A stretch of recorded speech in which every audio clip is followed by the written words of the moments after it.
FIIs का data हम लोग एक बार स्टडी करते हैं कि एफआईआईज ने बाज़ार के अंदर में 6 तारीख को जो है किस तरीके का कारोबार किया है।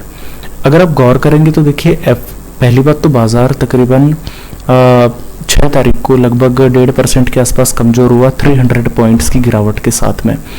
एफआईआईज ने कैश मार्केट के अंदर में अप्रॉक्सीमेटली 700 करोड़ रुपए की जो है सेलिंग करी। अब आप एक चीज़ को लेकर के बड़े आश्चर्यचकित हैं कि कहीं ना कहीं पर एफआईआईज ने इतनी छोटी सेलिंग क्यों करी, क्योंकि देखिए मार्केट जब अगर 1.5% कमज़ोर है, 300 पॉइंट की गिरावट है, तो कम से कम यहाँ पर 1-1.5-2 हज़ार करोड़ की कैश में सेलिंग हो सकती थी। पर एफआईआईज ने सिर्फ कैश मार्केट में 700 करोड़ रुपए की सेलिंग करी, जो कि बहुत कम है। और अगर आप एक दिन पहले भी देखेंगे 4 तारीख को, तो 4 तारीख को कैश में तकरीबन 1000 करोड़ की खरीदारी थी। आपकी 5 तारीख को तकरीबन 700 करोड़ की मात्र सेलिंग थी। अब एक चीज़ समझिए आपकी 5 तारीख को तकरीबन 1/4% की जब गिरावट आई थी, तब एफआईआईज ने कैश में सिर्फ 700 करोड़ की सेलिंग करी थी।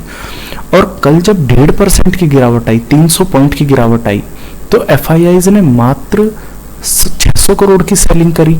यानी जब ज़्यादा बड़ी गिरावट आ रही थी तब भी एफआईआईज ने जो है कैश मार्केट में ज़्यादा सेलिंग नहीं करी। तो ये चीज़ इंडिकेट करती है कि एफआईआईज कहीं ना कहीं पर लॉन्ग टर्म के अंदर में, यानी पूरी सीरीज के लिए नेगेटिव नहीं है, नीचे में सपोर्ट आने के बहुत ज़्यादा चांसेस हैं। बट पॉइंट क्या है? पॉइंट है कि एफआईआईज ने कैश मार्केट में 650 करोड़ रुपए की सेलिंग कर दी। सामने डीआईआईज ने कैश में अप्रॉक्सीमेटली 2000 करोड़ रुपए की खरीदारी करी। कुल मिलाकर के 1500 करोड़ रुपए का इनफ्लो आपने आते देखा। तो 1500 करोड़ रुपए का फ्लो जो मार्केट के अंदर में आया है, ये क्लियरली इंडिकेट करता है कि जैसे अभी आपका निफ्टी चल रहा है, हमारा जो क्लोजिंग हुई है लास्ट, वो 24,800 के करीब हुई है। और एसजीएक्स निफ्टी भी अभी तकरीबन 150 पॉइंट कमजोर है। तो 150 पॉइंट अगर मैं यहाँ से माइनस कर भी दूं तो 24,700 के करीब आप खोलेंगे, 24,500 के करीब सपोर्ट बाजार के अंदर में आ सकता है। ये एफआईआईज का डेटा क्लियरली बता रहा है।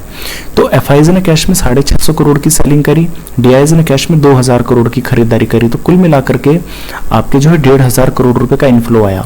जबकि कल हम लोग 5 तारीख की बात करें तो कैश में जब 700 करोड़ की सेलिंग हुई थी, डीआईआईज ने कैश में 3000 करोड़ की खरीदारी करी थी, तो भी तकरीबन 2-2.25 हजार करोड़ की जो है खरीदारी हम लोगों ने डीआईआईज की तरफ से देखी थी। तो पॉइंट ये है कि नीचे में हमारे एक तो डोमेस्टिक इन्वेस्टर्स खरीदने को तैयार हैं, तो ये मार्केट बहुत ज्यादा गिरेगा, इस एक्सपेक्टेशन में आप ना रहें। 24,500 के करीब ही बाजार फिर से संभलता हुआ नजर आ सकता है। हालांकि देखिए अगर आपके अमेरिकन मार्केट थोड़े भी ठीक ठाक होते तो 24,800 से ही खरीदारी आ सकती थी।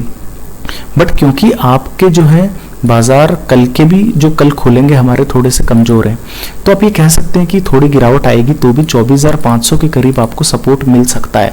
दूसरा डेटा अगर हम देखें तो एफआईआईज ने इंडेक्स फ्यूचर्स के अंदर में 3100 करोड़ की सेलिंग करी, यानी कि निफ्टी और निफ्टी बैंक के अंदर में 3000 करोड़ रुपए की बिकवाली करी। हालांकि ये जो सेलिंग थी, ये सेलिंग आपकी जो है कल नहीं थी इतनी, यानी पिछले आपकी जो 5 तारीख थी तब सिर्फ 700 करोड़ की सेलिंग थी।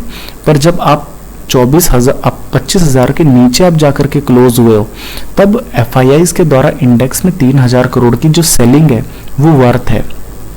तो कहीं ना कहीं पर 25,000 तो रेजिस्टेंस आपको बनता हुआ नजर आ रहा है। अब आप एक चीज समझिए कि एफआईआईज ने कैश में 650 करोड़ की बिकवाली करी, जो कि कम बिकवाली है। ये इंडिकेट करती है कि नीचे में खरीदारी आएगी 24,500 के करीब, पर कल इंस्टेंटली आपको सेलिंग आती नजर आ जाएगी, क्योंकि एफआईआईज ने इंडेक्स में 3100 करोड़ की सेलिंग करी बिना हेजिंग के। स्टॉक फ्यूचर्स के अंदर में भी तकरीबन 7200 करोड़ की बिकवाली है प्योरली। तो कुल मिलाकर के तकरीबन 12,000 करोड़ की जो है सेलिंग है। ये क्लियरली इस चीज़ को इंडिकेट करती है कि हम लोग अभी बिकवाली के जोन के अंदर में एंटर कर चुके हैं। 25,000 हमारे लिए रेजिस्टेंस है।